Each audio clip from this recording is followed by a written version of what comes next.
Hey guys. Alright, I said I was gonna do another video. I almost decided to do the dishes, but I got a little laundry started because I want to get a couple loads in tonight. It's just been too hot here.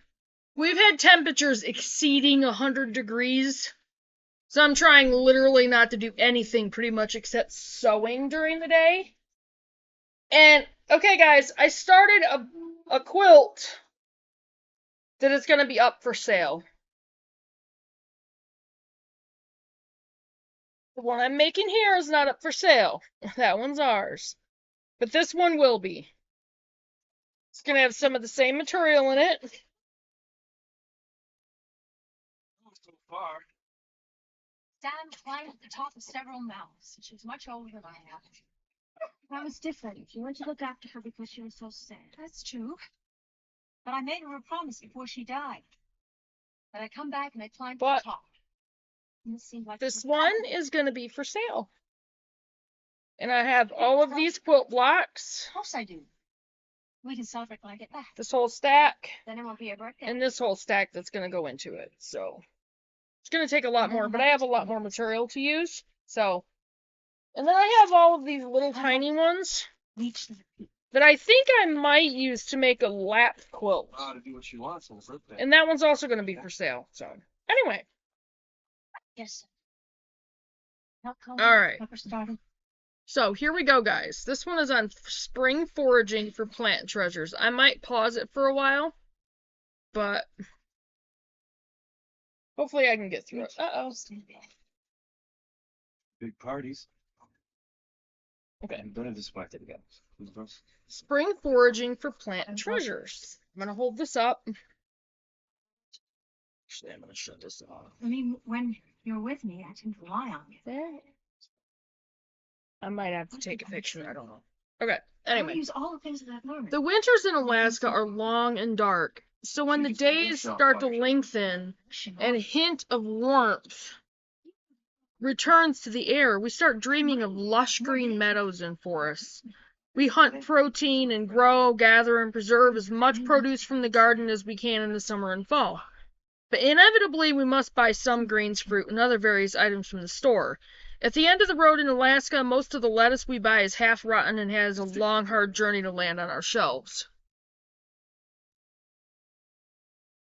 So by the time the earth is surfacing from its long winter slumber and the days are getting longer, we are desperate for something fresh, green, and nutrient-packed.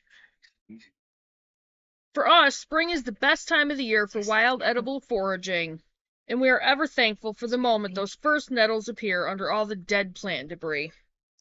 Wild plants often have a higher concentration of vitamins and minerals than domestic vegetables because they haven't been cultivated for their size and hardiness. There is simply more dietary diversity in wild plants versus cultivated foods. Hang on.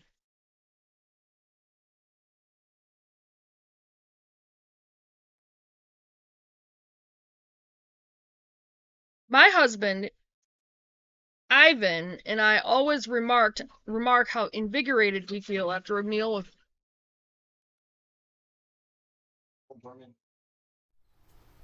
Okay, sorry guys.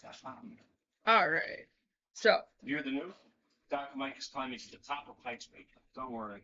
After a while, my husband, Ivan, and I always remark how invigorated we feel after a meal of foraged spring plants. They're just what the doctor ordered at the end of a long winter. And I cannot wait to be able to do the same thing. Now, we don't live in Alaska, but still. Some of our favorite wild edibles in the spring are nettles, dandelions, watermelon berry shoots. Ooh. And they have to see what those are and look for those. Devil's club shoots, fireweed, and succulent beach greens like an oyster leaf and sea chickweed. We are also lucky to have the high tunnel where most of the weeds are edible and sprout early because of the warm, snowless environment. Our first meal of wild edibles in the spring is usually steamed nettles with butter drizzled on top. Even the kids devour them ravenously. Our bodies crave them and can't get enough of these nutrient-dense plants. Nettle foraging tips. When picking nettles or processing nettles, you will want gloves because they have tiny hairs that will sting you and make your hands quite uncomfortable. That's why they're called stinging nettle. And there was a whole bunch of that up in Michigan on my mom and dad's property. There still is. I wish my son would jump in and one of these days. However, when you cook or dehydrate nettles, these little stinging hairs are destroyed. In the spring, I try to gather large quantities of nettles so that I can dry them and put them in bread, soups, and tea all winter long for an added boost of iron, calcium, and other minerals. The only time you want to harvest stinging nettles is in the spring when they are no taller than 6 inches. I'm going to have to remember that, because I was going to harvest them when they were a lot bigger than that. So 6 inches, but like that. I'll have to remember that. As nettles age, they lose much of their healthful benefits and become slightly toxic. So 6 inches. Dandelion foraging tips. Dandelions are another nutritious wild edible that is best harvested in the spring. They contain iron, calcium, magnesium, zinc, potassium, and vitamins B and C. I would say this is one of the holy grails of nutritious plants to eat, so think twice before eradicating these healthful beauties from your lawn. Problem we've had here is it's a trailer park and we don't know what nasty stuff is in the ground, so they like drugs and all kinds of stuff.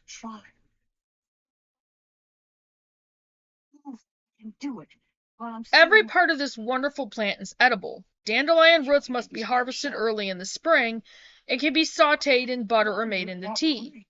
This is the part of the plant that is the most nutrient dense, but also a bit bitter. The leaves have a milder flavor and are a great addition to most any salad. I have had them in salads, and they are good. The dandelion petals are the kids' absolute favorite because they are naturally quite sweet and floral. As soon as they see the first yellow buds appear in the spring, they are begging for dandy cakes every morning. The great part of this is that they must run around outside gathering the petals, and I get a few minutes of peace in the morning to drink my coffee. I was raised by two biologists, so knowing the plants and animals around me is natural. Of course, I realize this knowledge and our lifestyle are not common, but foraging is something most anyone can learn, not only to become a little less dependent on the local supermarket, but also to gain a better understanding and knowledge of the environment around you, and feed a natural desire to steward the land with respect and forethought. Because we have learned that the first nettles of the season come up under the big rock in the lower meadow, we are motivated to treat this place with reverence. This is where the land will first feed us in the spring, so it must be cared for. Two of the most important things I want to teach my kids are respect for the natural world and that we must recognize the effect we have on the world around us. If you pick too many watermelon berry shoots, there won't be any berries come summer or shoots next spring. Foraging builds a conservation mindset. Yes, take some, but leave some too, so this place can provide more for next year. When cooking with wild edibles, it can feel overwhelming or baffling as to how to use them. They all have a distinctive flavor, but most can be compared to other vegetables we use regularly. It takes some experimentation. I think foraging for and cooking with wild edibles requires us to tap into our adventurous spirit. By definition, a willingness to take risks or try new methods, ideas, or experiences. Something I enjoy doing with any wild edible is to think about what it most closely resembles in taste and texture, and then try to integrate it into my favorite recipes. I'll have to remember that too. If I'm feeling adventurous, I will write a new recipe. My family can tell you that some of those have been terrible flops, but eventually I figure it out and create something wondrously unique. I am in love with creative food, and I always feel so much gratification if I can create something new and delicious. Do I always have time for this? Absolutely not. Many times I just steam some greens, put butter and salt on them, and call it good. In my cookbook, Homestead Kitchen, I have a few recipes that we developed utilizing some of Alaska's wild edibles. One of the kids' favorites is dandy cakes. I want to make sure that people take the utmost care when foraging for any wild edibles. There are many plants that are harmful to humans. There are a few look-alike plants and fungi in Alaska that I simply stay away from because the consequences of eating the wrong plant are severe. A good plant identification book will point these out to you, so it is imperative to do your homework before foraging.